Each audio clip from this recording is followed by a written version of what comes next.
In a competition as primal as combat sports, size matters a lot. It's why we never see matches like Rey Mysterio versus The Big Show in the UFC. It's why the organization is divided into multiple self-contained weight classes. At the peak of combat sports, the tiniest pushes can win you a fight, a new contract, or a $50,000 bonus. So fighters cut weight or deliberately dehydrate themselves under supervision before they weigh in for the fight and then rehydrate. First and foremost, what does weight cutting mean for fighter health? The human body is made up of roughly 60% water. Competitors in the 155-pound division usually walk around close to 170 to 175 pounds. 180 pounds isn't even an outlier. And cut those 15 to 25 or more pounds by aggressively sucking the water out of their organs through limited food water intake, salt baths, heated exercise, and thermal blankets. Cutting just 15 pounds when you weigh 170 means 15% of your water weight is lost. Most doctors recommend immediate hospitalization at a 10% deficit, but these athletes have to fight the next day. Such extreme dehydration is especially hard on the kidneys. The blood gets thick and the kidneys have a hard time filtering it out,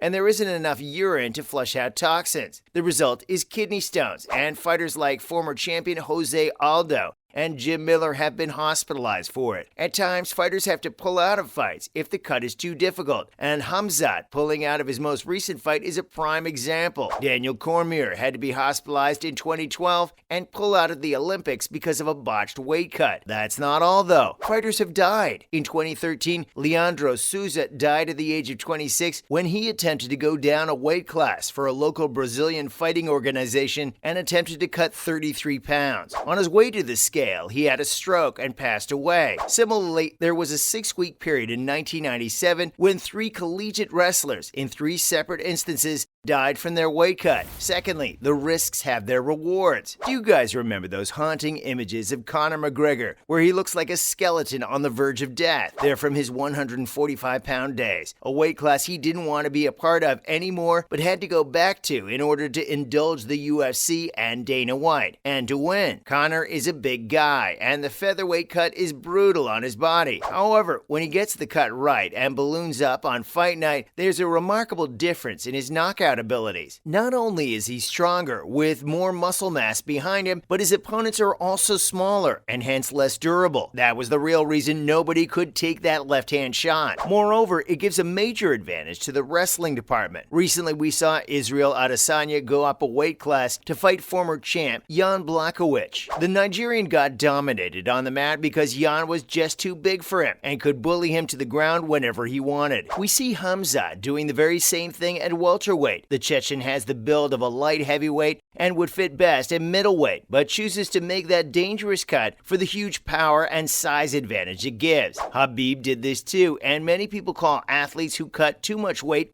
bullies because they aren't fighting in their natural weight class. The problem is they aren't breaking any rules. Now let's talk about the competitive downside to cutting weight. What if your weight cut isn't that drastic? You have a solid team to guide you through the process and can make your target weight without long-term health risks. Is it worth it then? The answer is a bit more complicated than you might think. Size definitely matters, but it's not everything, especially when everyone seems to be cutting a lot of weight. Dehydration affects combat performance on several levels. For instance, it can make the fighter more vulnerable to a knockout because low water resources can deplete the cerebrospinal fluid protecting the brain from the skull and reducing the size of the brain. This causes punches to rattle the opponent's brain much more effectively, and the lack of focus from dehydration can leave them more open to shots. Weight cuts are also notoriously bad for stamina on 2 levels. Firstly, your muscles do not recover from the fatigue they go through within 24 hours. Unofficial studies and tests have shown around 35 to 40% of fighters to still be seriously dehydrated 22 hours after weigh-ins. Because their body is not optimally healthy, their performances are affected. Secondly, being bigger in a smaller weight class may make you stronger, but it also makes you slower. Sure, fighters who are big for their weight class slow down tremendously in later rounds because of how much oxygen and energy it requires to maintain and use bigger bodies and muscles. Additionally, why doesn't Dana do it differently? Honestly, it looks like a business decision as well as traditionalism. Be it MMA, boxing, amateur wrestling, or the Olympics, athletes have been cutting weight in combat sports since its inception. Secondly, if fighters only fought at their walk-around weight, then they wouldn't be able to change weight classes. Within the current system, it's possible for almost all fighters to compete in two weight classes, the one they fight in regularly and the one close to their real weight. This allows for enticing multi-weight class matchups, like the numerous champ-champ matches we have seen, and give rise to stars like Hamzat and Kevin Holland, who will fight in whichever weight class is available. White believes the organization gives athletes ample time before a matchup to prepare, lose weight naturally, fix their nutrition, and then cut the last few pounds. While that's easier on the body, it's a misrepresentation of facts. Unofficially, between the months of January and September 2015, the UFC had to call in 15 replacement fighters within 2 weeks' notice to cut weight and compete. 2 of those were about to have their debut matches and are just young fighters wanting to look eager and ready for the big stage. If you refuse or literally pass out from dehydration, you lose the opportunity and then get cut from the company, like debut fighter Andrew Todhunter. Next up, one championship bans weight cutting. Well.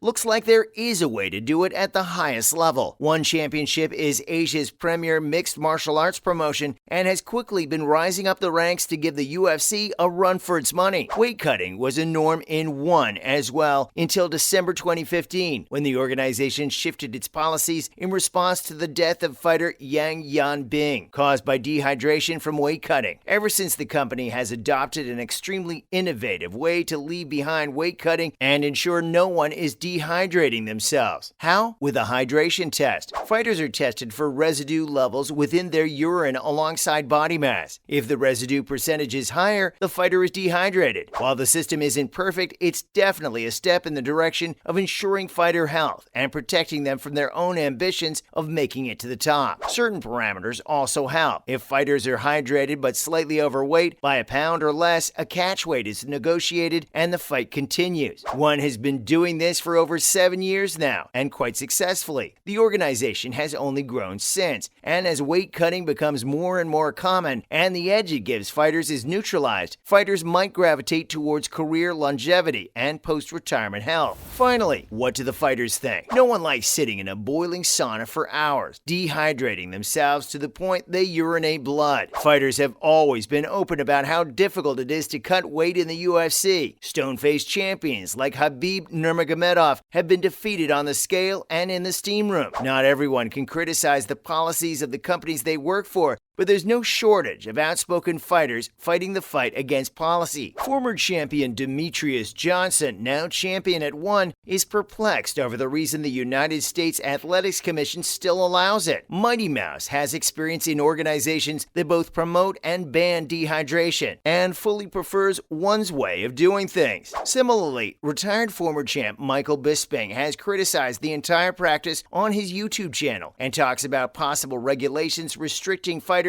from deviating too drastically from their natural body weight. Before the policy changes kick in, he urges fighters to move up a weight division and stop cutting those extra 15 pounds. Combat sports, especially MMA, is a constantly and rapidly evolving sport that has to work pretty hard at figuring out which path is better for the company, the fighters, and the game altogether. Weight cutting is clearly one of those issues that leading organizations will have to look at more seriously in the near future before someone else dies on the scale. How do you feel about weight cutting? Let us know in the comments below. And if you enjoyed this video, don't forget to like, share, and subscribe.